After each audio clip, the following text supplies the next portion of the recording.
नमस्कार। हमारे इस विशेष सांकेतिक समाचार में आप सभी दर्शकों का स्वागत है। मैं हूं साइमा खान, मेरे साथ है मेरे सहयोगी दीपाली। शुरुआत कर लेते हैं सबसे पहले हेडलाइंस से। दीपावली पर प्रधानमंत्री का देशवासियों के नाम पत्र।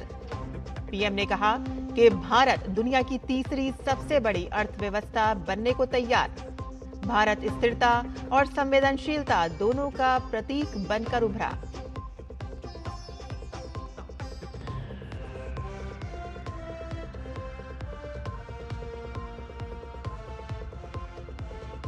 जो क्षेत्र नक्सलियों के आतंक से कांपते थे, आज वहां बड़े सड़क, अस्पताल, स्कूल, कॉलेज। रक्षा मंत्री राजनाथ सिंह ने पुलिस स्मृति दिवस पर कहा कि इसमें हमारे पुलिस बलों और सुरक्षा बलों का बड़ा योगदान।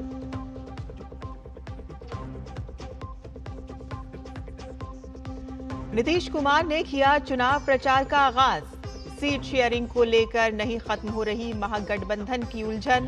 कई सीटों पर आपस में ही भिड़ंत। बीजेपी ने कहा टुकड़े टुकड़े गठबंधन।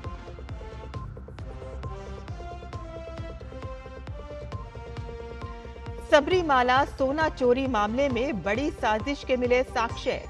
एसआईटी ने केरल हाई कोर्ट को सौंपी जांच की प्रगति रिपोर्ट। इस मामले में अब तक 10 गिरफ्तार।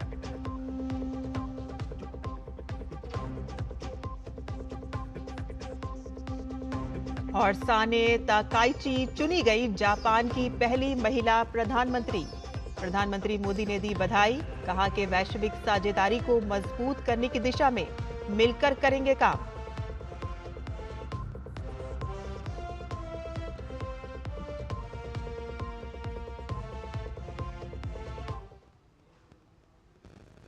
और समाचार विस्तार से। दिवाली के शुभ अवसर पर प्रधानमंत्री नरेंद्र मोदी ने देशवासियों के नाम एक पत्र लिखा है। पीएम ने पत्र में लिखा कि मेरे प्यारे देशवासियों, ऊर्जा और उमंग से भरी दीपावली के इस पावन पर्व पर आप सभी को मेरी ढेर सारी शुभकामनाएं। अयोध्या में राम मंदिर के भव्य निर्माण के बाद ये दूसरी दीपावली है। प्रभु श्री राम हमें मर्यादा का पालन करना सिखाते हैं और साथ ही हमें अन्याय से लड़ने की भी सीख देते हैं, जिसका उदाहरण हमने कुछ महीने पहले ऑपरेशन सिंदूर के दौरान भी देखा। ऑपरेशन सिंदूर में भारत ने मर्यादा का पालन भी किया और अन्याय का बदला भी लिया। और इस बार की दीपावली इसलिए भी विशेष है क्योंकि देश के अनेक जिलों में, दूर दराज के क्षेत्रों में पहली बार दीपावली के दीप जलेंगे। ये वो जिले हैं कि जहां नक्सलवाद और माओवादी आतंक को जड़ से मिटा दिया गया है। बीते दिनों में हमने देखा कि कैसे अनेक व्यक्ति हिंसा का रास्ता छोड़कर विकास की मुख्य धारा में शामिल हुए और उन्होंने देश के संविधान के प्रति आस्था जताई। देश की ये बहुत बड़ी उपलब्धि है। इन ऐतिहासिक उपलब्धियों के बीते कुछ दिनों पहले देश में नेक्स्ट जनरेशन रिफॉर्म की भी शुरुआत हुई। नवरात्रि के पहले दिन जीएसटी की कम दरें लागू हुई हैं। जीएसटी बचत उत्सव में देशवासियों के हजारों करोड़ रुपए बच रहे हैं। अनेक संकटों से गुजर रहे विश्व में हमारा भारत स्थिरता और संवेदनशीलता दोनों का प्रतीक बनकर उभरा है और आने वाले कुछ समय में हम दुनिया की तीसरी सबसे बड़ी अर्थव्यवस्था भी बनने वाले हैं। विकसित और आत्मनिर्भर भारत की इस यात्रा में एक नागरिक के तौर पर हमारा प्रमुख दायित्व है हम देश के प्रति अपना कर्तव्य निभाएं। हम स्वदेशी अपनाएं और गर्व से कहें ये स्वदेशी है। हम एक भारत श्रेष्ठ भारत की भावना को बढ़ाएं। हम हर भाषा का सम्मान करें। हम स्वच्छता का पालन करें। हम अपने स्वास्थ्य को प्राथमिकता दें। भोजन में तेल की मात्रा 10% कम करें और योग अपनाएं। ये सारे प्रयास हमें और गति से विकसित भारत की ओर ले जाएंगे। दीपावली हमें ये भी सिखाती है कि जब एक दीप दूसरे दीप को जलाता है तो उसका प्रकाश कम नहीं होता बल्कि और बढ़ता है। और इसी भावना से हमें भी इस दीपावली पर अपने समाज में, अपने आसपास सद्भाव, सहयोग और सकारात्मकता के दीप जलाने हैं। एक बार फिर आपको दीप पर्व की ढेर सारी शुभकामनाएं।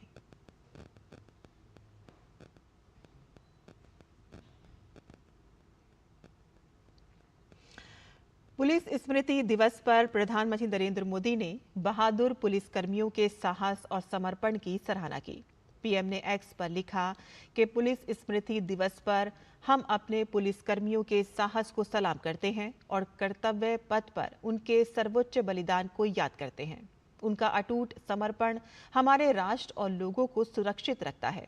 संकट और आवश्यकता के समय में उनकी बहादुरी और प्रतिबद्धता प्रशंसनीय है।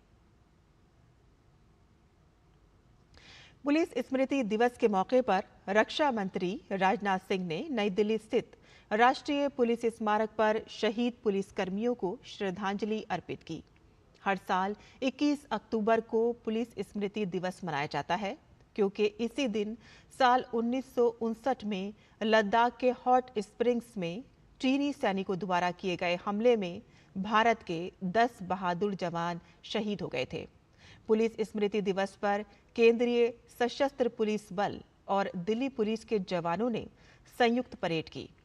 पुलिस स्मृति दिवस के मौके पर 22 से 30 अक्टूबर तक कई कार्यक्रमों का आयोजन होगा। रक्षा मंत्री राजनाथ सिंह ने इस मौके पर पुलिस जवानों को संबोधित किया। रक्षा मंत्री ने कहा कि सेना और जवानों की वजह से ही देश की सुरक्षा सुदृढ़ है। इस मौके पर रक्षा मंत्री राजनाथ सिंह ने नक्सल प्रभावित इलाकों का जिक्र करते हुए बताया कि पुलिस बल के साहस और बहादुरी से ही नक्सलवाद अब खत्म होने की कगार पर है।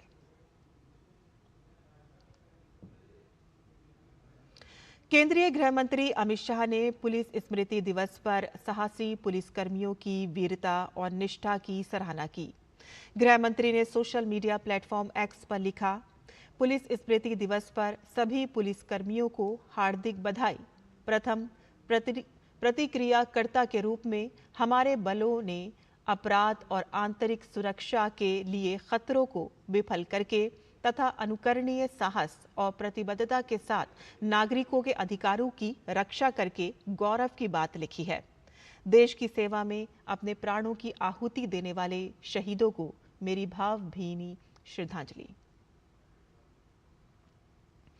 बिहार विधानसभा चुनाव के लिए मतदान से पहले चुनाव आयोग ने चुनावी विज्ञापन के प्रकाशन को लेकर जरूरी निर्देश जारी किए हैं।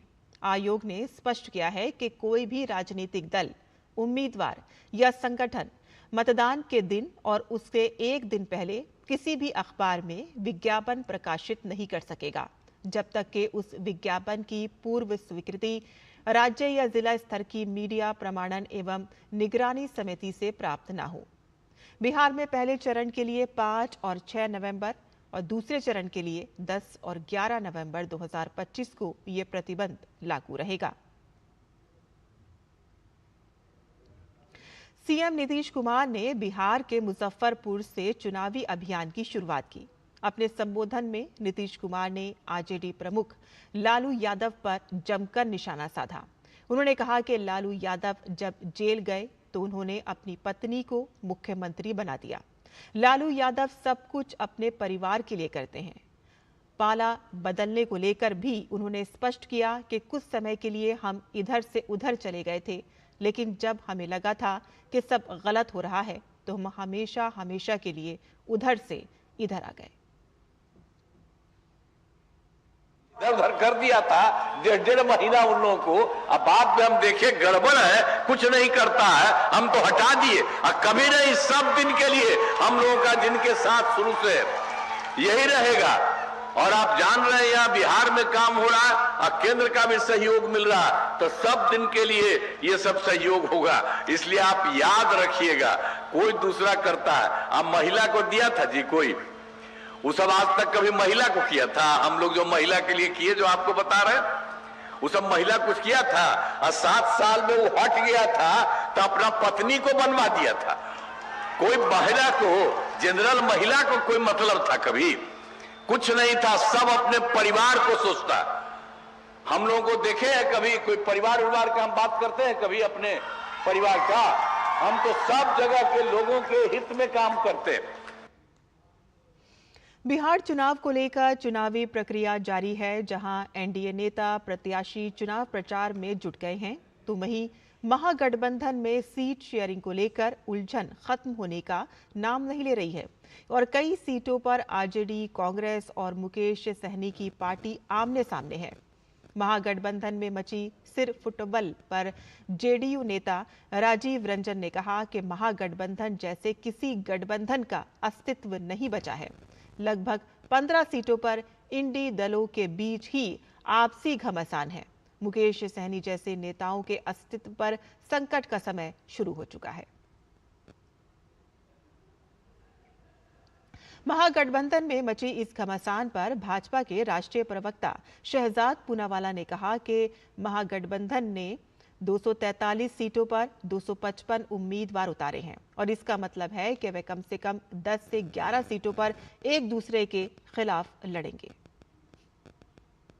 सोचिए 243 सीट्स पर महागठबंधन ने 255 कैंडिडेट्स उतारे हैं।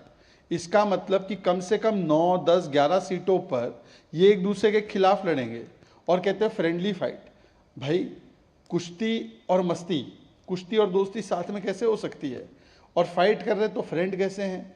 तो इसका मतलब साफ है, जो लोग टिकट बंटवारे में एक नहीं हो सकते, सीट शेयरिंग में एक नहीं हो सकते, क्या बिहार की उन्नति प्रगति के लिए एक हो सकते हैं?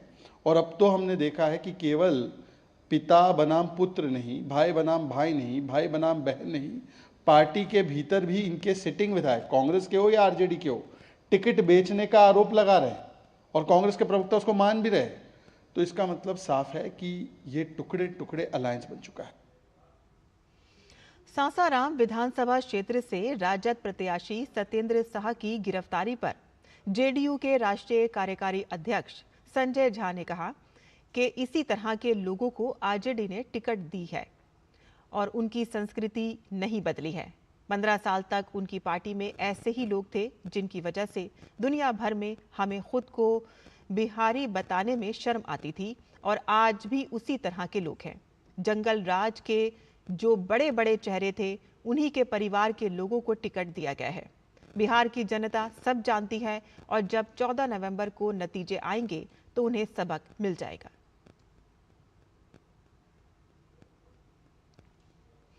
केरल उच्च न्यायालय ने सबरीमाला मंदिर से सोना चोरी मामले में साक्ष्यों का हवाला देते हुए माना कि इसके तार बड़ी साजिश से जुड़े हैं। कोर्ट ने एसआईटी को इसकी जांच करने का निर्देश दिया है। उच्च न्यायालय ने ही इस महीने की शुरुआत में विशेष जांच दल का गठन किया था और जांच पूरी करने के लिए 6 सप्ताह का समय दिया था और साथ ही उसे जांच की प्रगति से न्यायालय को अवगत कराने का भी निर्देश दिया था।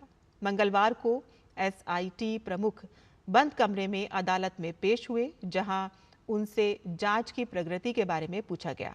प्रारंभिक जांच रिपोर्ट के अनुसार साक्ष्यों से पता चला कि सोने की चोरी के पीछे वास्तव में एक साजिश थी। न्यायालय ने इस निष्कर्ष के बावजूद जांच को आगे न बढ़ाए जाने पर भी सवाल उठाया। एसआईटी ने पुष्टि की कि सबरीमाला में सोने की चोरी योजना के अनुसार की गई थी। मामले की अगली सुनवाई 15 नवंबर तक के लिए स्थगित कर दी गई है। इस मामले में एसआईटी ने 2 अलग अलग प्राथमिकी दर्ज की हैं और 10 लोगों को आरोपी बनाया है, जिनमें प्रायोजक उन्नी कृष्णन पोट्टी मुख्य आरोपी है। और यहां बुलेटिन में हम रुकते हैं एक छोटे से ब्रेक के लिए। हम जल्द हाजिर होंगे, आप देखते रहिए डीडी न्यूज।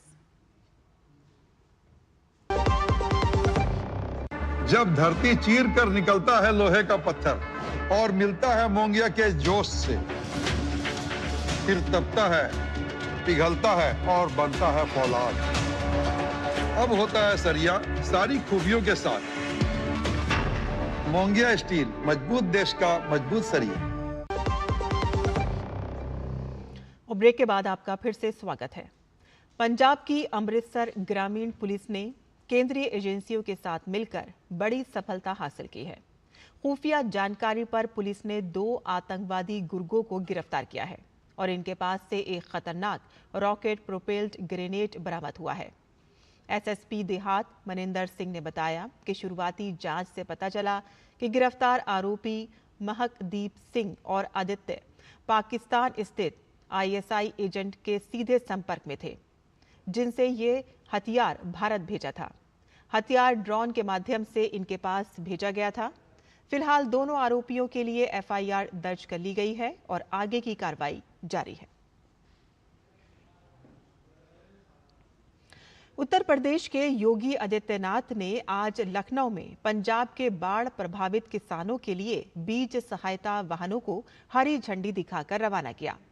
इस मौके पर मुख्यमंत्री ने कहा कि जब पंजाब, हिमाचल और उत्तराखंड में बाढ़ आई थी, तब उत्तर प्रदेश सरकार ने राहत सामग्री और मुख्यमंत्री राहत कोष से आर्थिक सहायता भेजी थी।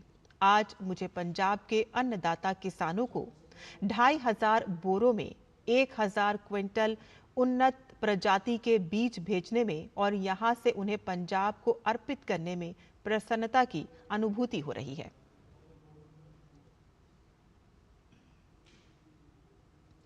छठ पर बड़ी संख्या में लोग अपने घर जाते हैं और इस दौरान ट्रेनों में भीड़ कई गुना बढ़ जाती है और ऐसे में छठ पर घर जा रहे लोगों की सेवा में भारत सरकार लग गई है। भारतीय रेलवे त्योहारों के मौके पर 12,000 विशेष ट्रेनें चला रही है। यात्रियों को सुखद यात्रा अनुभव प्रदान करने के लिए 12 लाख से अधिक रेलवे कर्मचारी 24 घंटे समर्पित रहते हुए काम कर रहे हैं और इस दौरान रेल मंत्री अश्विनी वैष्णव ने भी रेल बोर्ड के वॉर रूम का दौरा किया और हर स्थिति की समीक्षा की। विशेष ट्रेनों में अब तक 1 करोड़ से ज्यादा लोगों ने यात्रा की है। त्योहारों के दौरान रेलवे ने अतिरिक्त टिकट काउंटर लगाए और इसके साथ ही पेयजल के साथ यात्री प्रबंधन को सुव्यवस्थित किया गया है।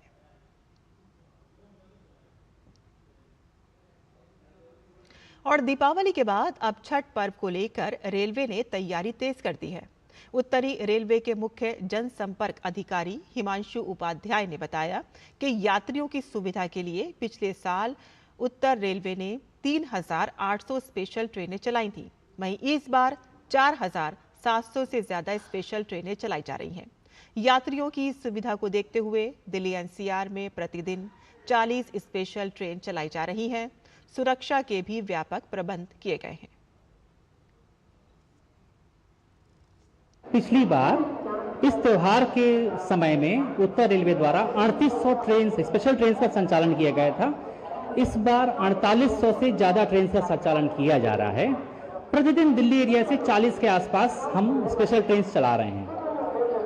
अब इंतजामात की बात करें तो एक्स्ट्रा जो हमने कोच लगाए हैं रेगुलर ट्रेन में, स्पेशल ट्रेन में नहीं, एक्स्ट्रा ट्रेन कोच जो हमने रेगुलर ट्रेन में लगाए हैं, उसके द्वारा हम पूरे फेस्टिवल सीजन में 2.5 लाख से ज्यादा बर्थ एडिशनल जनरेट कर पाएंगे। इंतजामात की बात करें तो अभी हम नई दिल्ली स्टेशन पर हैं और मैं आपको बताना चाहूंगा कि ये सबसे महत्वपूर्ण स्टेशन में से एक है।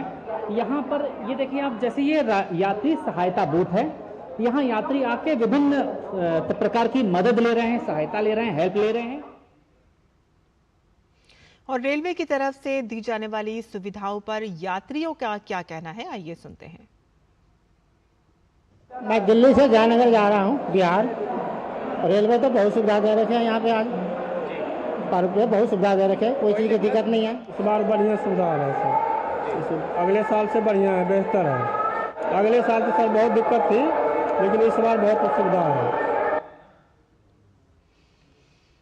सुविधा मिला है बहुत, पुलिस वाले सब बहुत सुविधा दिया है, पानी का, बैठने का, सब करके टिकट चेक करके टिकट काटने को सुविधा मिला है। अच्छा। फिर ट्रेन में बिठा के बहुत सुविधा से हम जाएंगे।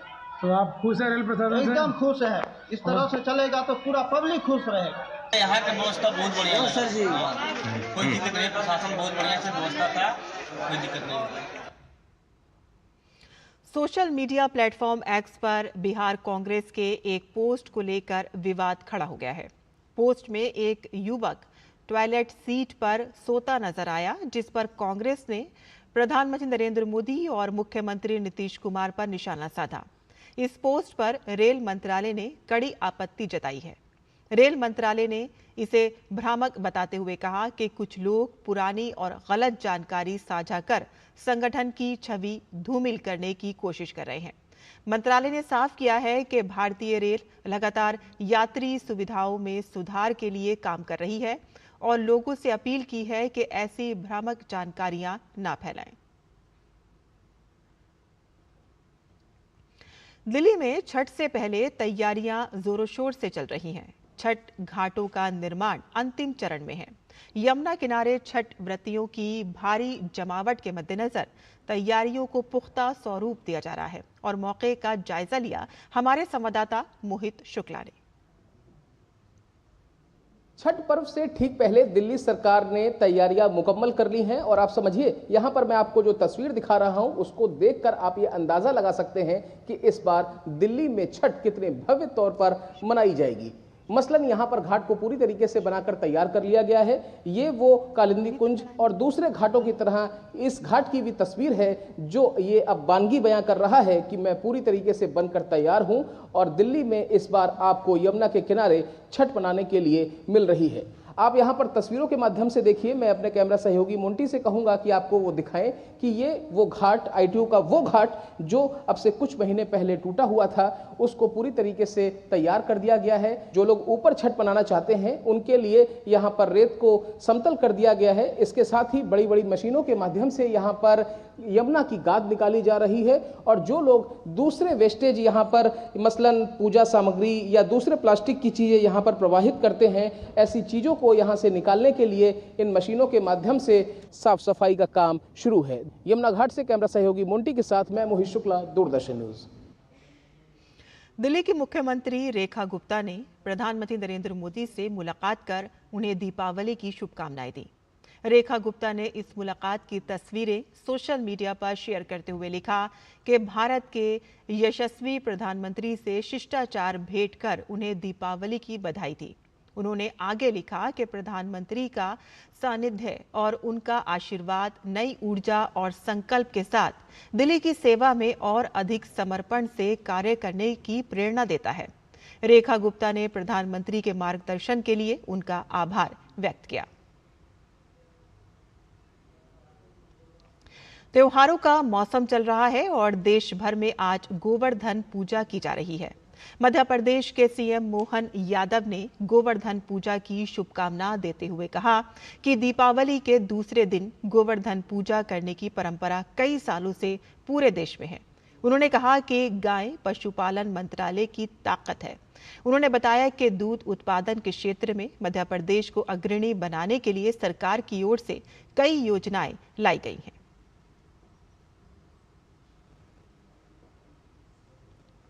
आज शेयर बाजार में मुहूर्त ट्रेडिंग हल्की तेजी के साथ बंद हुआ। सेंसेक्स 62 अंक की तेजी के साथ 84,426 पर बंद हुआ। निफ्टी की शुरुआत 25,901 पर हुई और 25,934 के उच्चतम स्तर तक पहुंचा।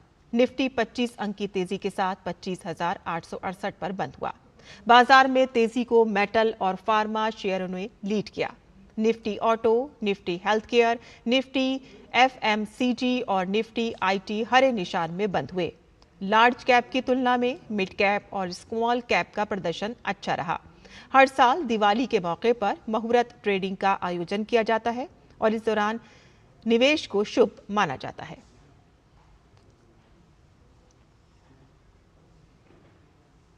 और अब हम बात करेंगे GST सुधारों से कैसे उत्तराखंड में कृषि, पर्यटन और उद्योग को मजबूती मिल रही है। सबसे पहले बात करते हैं उत्तराखंड की खेती की। पहाड़ी तूर दाल पर केंद्र सरकार ने GST 12% की जगह पर 5% कर दी है और इससे उत्तराखंड के 13 पहाड़ी जिलों के छोटे किसानों को फायदा हो रहा है। और इसी तरह से लाल चावल की खेती करने वाले 4,000 किसानों और लखोरी मिर्च से 5,000 किसानों को लाभ हो रहा है। सरकार के इस कदम से पहाड़ी मसालों को बढ़ावा मिल रहा है। जहां ये बदलाव किसानों के लिए नई संभावनाएं ला रहा है, तो वहीं GST कटौती पर्यटन और कुटीर उद्योग को भी नई उड़ान दे रही है।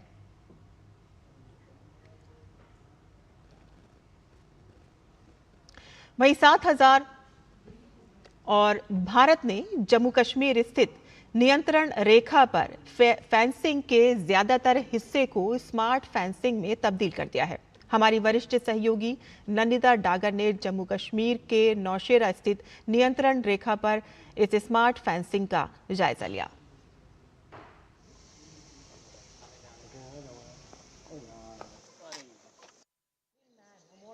लाइन ऑफ कंट्रोल जो कि जम्मू और कश्मीर और पाकिस्तान ऑक्यूपाइड कश्मीर के बीच में दे फैक्टो बॉर्डर है, उस पर ये है एंटी इन्फिल्ट्रेशन ऑब्स्टिकल सिस्टम, या जिसे आम भाषा में बॉर्डर फेंस कहते हैं। ये दे फैक्टो बॉर्डर जो इंडिया और पाकिस्तान में 740 किलोमीटर तक का है, उसकी 3 लेयर्स हैं। और जैसे कि आप देख रहे हैं, यहाँ हमारी इंडियन आर्मी के ट्रूप्स इसको जो बड़े ही चौकस हैं अपने हथियारों के साथ, यहाँ पे इस फेंस का इसको डोमिनेट कर रहे हैं, डोमिनेशन पेट्रोल कर रहे हैं। और ये एक बहुत ही ख़ास फेंस है क्योंकि 740 किलोमीटर का जो LOC है उसमें से ज़्यादातर LOC के अंदर ये AIOS या फेंसिंग लगी हुई है, और 3 लेयर की फेंस है जिसमें कॉन्सर्टीना का तार और बार्ब्ड वायर भी हैं। और अब इस फेंस को कैसे हमारी फ़ौज अपग्रेड कर रही है, हमारी थल सेना क्या कर रही है कि इन फेंस को स्मार्ट फेंसेस बना रही है। ज़्यादातर फेंस जो है उसके 740 किलोमीटर से बहुत अधिकतर हिस्सा स्मार्ट फेंस बन चुका है और कुछ हिस्सा बाकी है। स्मार्ट फेंस का मतलब है कि इस फेंस पर जो इसमें बार्ब्ड वायर है, कॉन्सर्टीना तार है, इसमें एकूस्टिक, थर्मल, इंफ्रारेड कैमरे लगे हुए हैं और इसके अंदर AI की भी मदद ली जा रही है। यानी कि कोई भी पाकिस्तानी आतंकवादी जो यहाँ से घुसपैठ करने की कोशिश करता है, उसे सिर्फ यहाँ के चौकस ट्रूप्स या चौकस फौजी ही नहीं पहचानेंगे, बल्कि इस AIOS या स्मार्ट फेंस की मदद से पता चल जाएगा कि कोई घुसपैठ करने की कोशिश कर रहा है पाकिस्तानी आतंकवादी, और AI की मदद से एक स्नाइपर होगा जो जैसे ही ट्रिगर मिलेगा उस पर फायरिंग करेगा। तो हमारे जो बॉर्डर विलेजेस हैं उनकी सुरक्षा में इजाफा होगा। यहाँ नौशेरा सेक्टर में भी एक बटालियन की जो ये फॉरवर्ड पोस्ट है वो भी उन कई पोस्ट की तरह हैं जो LOC पे ऑपरेशन सिंदूर के शुरुआती दिनों में पाकिस्तानी आर्टिलरी शेलिंग यानी तोपों की शेलिंग और स्मॉल आर्म्स, छोटी आर्म्स की फायरिंग के नीचे आई। लेकिन हमारी थल सेना की फौजों ने उसका माकूल जवाब दिया और जैसे कि हमें बाद में पता चला, करीब 100 पाकिस्तानी ट्रूप्स LOC के ऑपोजिट यहाँ पे एलिमिनेट किए गए और पाकिस्तानी ट्रूप्स के साथ साथ पाकिस्तानी टेररिस्ट भी एलिमिनेट किए गए। यानी कि जो यहाँ पे इस LOC की फेंस के ऑपोजिट काला सोनागुड़ा वैली है, समानी वैली है, वहाँ पर पाकिस्तान को भारी भारी नुकसान हुआ। कैमरा पर्सन धीमान के साथ नौशेरा LOC से मैं नंदिता डागर, DD न्यूज़ के लिए। और इसी के साथ ही हमारा ये विशेष सांकेतिक समाचार यहीं खत्म होता है। मुझे और मेरी सहयोगी दीपाली को अनुमति दें, लेकिन आप देखते रहिए DD न्यूज़। नमस्कार।